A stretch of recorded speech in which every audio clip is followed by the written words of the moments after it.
भूमाफियाओं के साम्राज्य पर योगी सरकार का हंटर चलने वाला।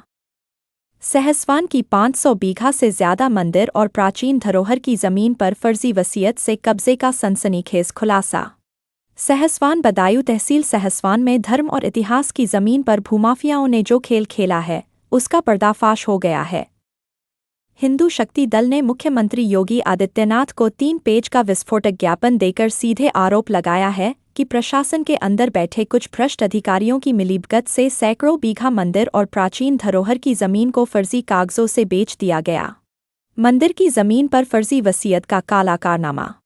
सबसे बड़ा धमाका श्री बिहारी जी महाराज और श्री रामचंद्र जी के प्राचीन मंदिर की जमीन को लेकर है। ज्ञापन के अनुसार गोपालगंज के ईसापुर नवादा और फतनपुर चुंगी की लगभग 3 बीघा 2 बिस्वा कीमती जमीन और 3 दुकानों को 1998 में एक बिना रजिस्ट्री वाले फर्जी वसीयतनामे से हड़प लिया गया और फिर टुकड़ों में बेच दिया गया। जनता कई साल से एसडीएम से लेकर डीएम तक चक्कर काट रही है, लेकिन फाइलें आज भी दबाई जा रही हैं। सरसोता की 500 बीघा जमीन कहाँ गायब हो गई? भगवान परशुराम की तपोभूमि सरसोता सूरजकुंड के नाम रेवेन्यू रिकॉर्ड में 400 बीघा कच्ची और 100 बीघा पक्की जमीन दर्ज है। आरोप है कि सरसोता कमेटी की आड़ में तहसीलदार, लेखपाल और माफियाओं के गठजोड़ ने सैकड़ों बीघा जमीन पर अवैध निर्माण करा दिया। अब मांग उठी है कि जिला जज और तहसीलदार से केयरटेकिंग छीनकर सीधे एएसआई को दी जाए और पूरे क्षेत्र को भगवान परशुराम कॉरिडोर के रूप में विकसित किया जाए। किले से लेकर शत्रु संपत्ति तक पर कब्जा। ज्ञापन में यह भी आरोप है कि त्रेता युग के महाराजा सहस्त्रबाहु, कार्तवीर्य अर्जुन के खंडहर किले पर और नगर पालिका की सरकारी जमीनों, भक्ता, नगला सब्जी मंडी समिति और शत्रु संपत्तियों पर भी फर्जी दस्तावेजों से कब्जा किया गया है। हिंदू शक्ति दल की सीधी चेतावनी। संगठन ने मांग की है कि 1. सारी जमीनों की उच्च स्तरीय जांच हो और कब्जा खाली कराया जाए। 2. दोषी अधिकारियों और भूमाफियाओं पर गैंगस्टर एक्ट लगे। 3. सहसवान का नाम बदलकर सहस्त्रबाहु नगर किया जाए और सभी प्राचीन स्थलों का सुंदरीकरण हो। अंत में संगठन ने साफ चेतावनी दी है, अगर 15 दिन में कार्रवाई नहीं हुई तो मामला सीधे हाई कोर्ट में जाएगा। अब देखना यह है कि योगी सरकार का बुलडोजर इन भूमाफियाओं पर कब चलता है, यह तो आने वाला समय ही बताएगा।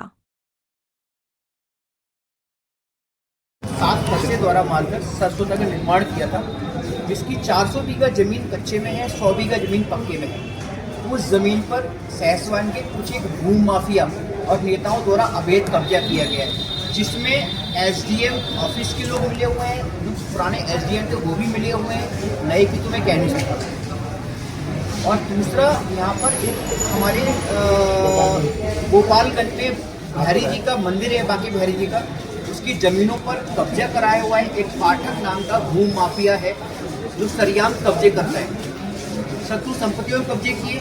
उसने किसी से कहा है कि सिमरन आएगा तो ऐसे बहुत आते रहते हैं, चैलेंज करो आपके द्वारा।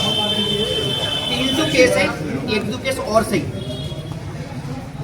मुझे परवाह नहीं है, अपने धर्म के लड़ूंगा और दहेगवा का ही बेटा हूँ, यही मेरी जन्मस्थली है, हर तरह से तैयार हूँ। भारत सरकार से मान्यता प्राप्त पत्रकार हूँ, क्राइम पेट्रोल में लीगल है, कानून के हथकंडे सारे जानता हूँ, कैसे क्या होता है, इन भूम माफियाओं से कैसे निपटा जाता है, हर तरह से निपटने को तैयार हूँ। और दूसरा हमारा सहस्त्रबाहु जी का किले पर जो किला था, परशुराम जी ने पलटा था, वहाँ अवैध मस्जिद है, उसे हटाया जाए। वहाँ पर सहस्त्रबाहु जी की प्राचीन एक विशाल मूर्ति की स्थापना किया जाए, इसकी हमने मांग की है।